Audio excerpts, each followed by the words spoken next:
Monsieur le Premier ministre, cher Michel, vous avez dit que nous nous connaissions depuis longtemps, c'est absolument vrai. Notre premier engagement ensemble, c'était dans un mouvement qu'on appelait les rénovateurs. Et en effet, c'est une tâche qui est encore devant nous aujourd'hui. Je veux commencer en vous exprimant un sentiment de gratitude.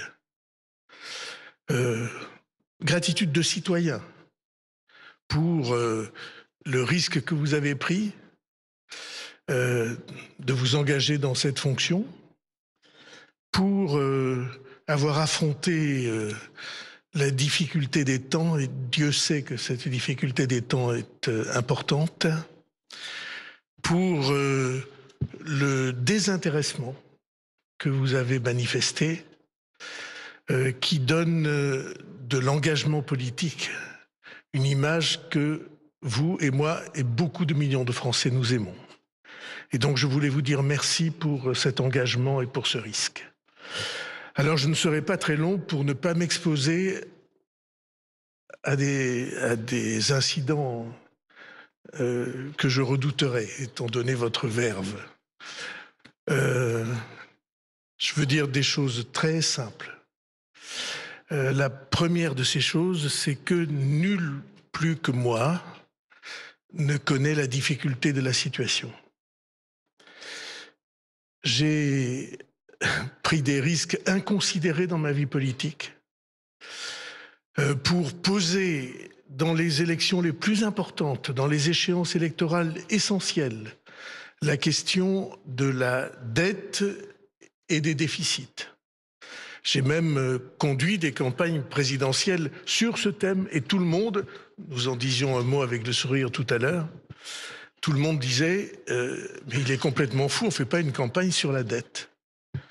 Eh bien, je crois que cette question-là, déficit et dette, c'est une question qui pose un problème moral. Pas un problème financier seulement. Un problème moral. Parce que se débarrasser de ces charges sur ses enfants, dans les pays comme les nôtres, dans les pays de montagne, d'enracinement, c'est très mal vu, à juste titre. Et donc, votre message sur la gravité de la situation, je le reçois et je le partage. C'est le premier point. Et c'est pourquoi, devant une situation d'une telle gravité, ma ligne de conduite sera de ne rien cacher, de ne rien négliger et de ne rien laisser de côté. Je sais que la tentation est dure. Écoutez, prenez un ou deux sujets, concentrez-vous là-dessus et laissez faire le reste dans la médiocrité. Je ne choisirai pas cette ligne. Je pense que nous avons le devoir, dans un moment aussi grave pour le pays, pour l'Europe, et devant tous les risques de la planète, nous avons le devoir d'affronter les yeux ouverts, sans timidité, la situation qui est héritée de décennies entières dans lesquelles on n'a pas regardé comme nécessaire et urgent la recherche des équilibres sans lesquels on a du mal à vivre. Disons simplement que les dernières années, l'accumulation de crises a été telle que les explications sont parfaitement compréhensibles. Je veux dire simplement que j'ai deux obsessions. La première obsession, qui est pour moi un des risques les plus graves, c'est le mur de verre qui s'est construit entre les citoyens et les pouvoirs. Entre la base, les femmes et les hommes, les familles, ceux qui travaillent, ceux qui cherchent du travail, ceux qui sont à la retraite, ceux qui mènent la vie des Français dans le voisinage ceux qui affrontent des difficultés dont ils ne voient pas le relais dans la vie publique. Ce mur de verre, cette séparation, cette rupture, pour moi, c'est un ennemi à combattre. Et notamment, la compréhension de ce que nous disons, les mots qu'on utilise pour décrire la situation, les éléments de langage, comme on dit. Si je peux, j'ai une absolue conscience de la difficulté de la tâche. Si je peux, j'essaierai de débarrasser notre vie publique et nos débats des paroles artificielles, des mots dont on a le sentiment qu'ils étaient écrits bien avant qu'on les prononce, et d'ailleurs qu'on aurait pu deviner à l'avance ce que ceux qui les prononcent allaient dire. Ça, c'est le premier point. Le deuxième point, qui était l'essentiel de la promesse du président de la République élu en 2017. Ce que le président de la République élu avait porté devant les Français, c'était l'idée que on ne pouvait pas se trouver devant un destin dont on n'était plus maître et dans lequel on n'avait aucune chance de progression. Et c'est pourquoi, naturellement, je pense à l'école, dont je me suis occupé pendant des années, et qui n'a pas cessé d'être dans ma vie un point fixe. L'idée que parce qu'on est né dans un quartier ou dans un village, on aurait tort d'oublier les villages. Parce qu'on est né dans un quartier, dans un village, parce qu'on porte un nom, parce qu'on pratique une religion, ou qu'on est attaché à cette religion, l'idée que, en réalité, les portes ne sont pas ouvertes pour vous. L'idée que c'est ceux qui ont les codes qui savent comment se diriger. Ceux-là connaissent la carte et ont la boussole pour se diriger dans la vie.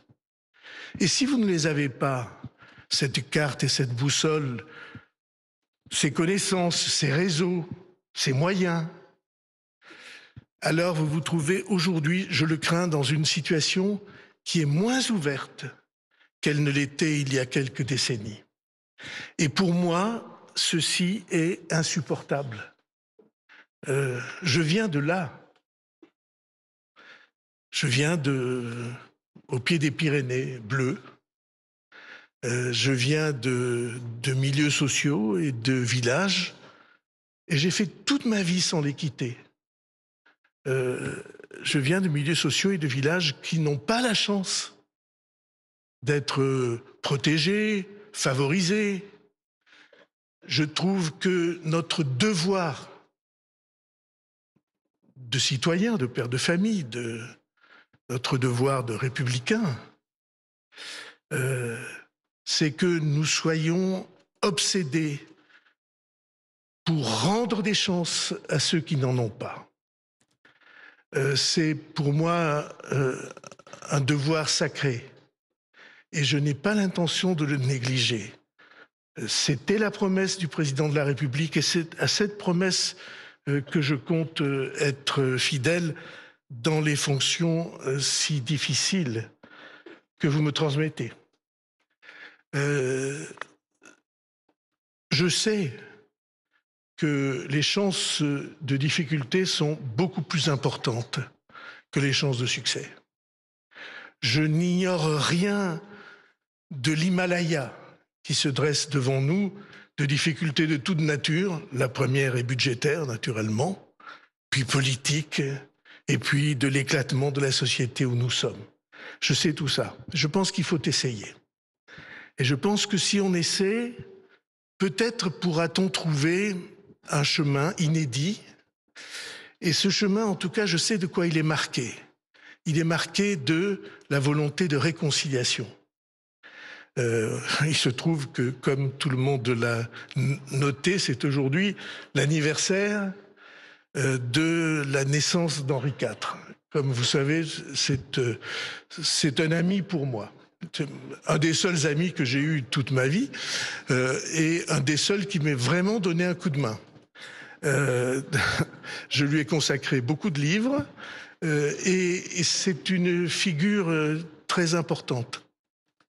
Il a fondé sa rencontre avec la France dans des temps aussi difficiles et plus difficiles que ceux que nous vivons aujourd'hui.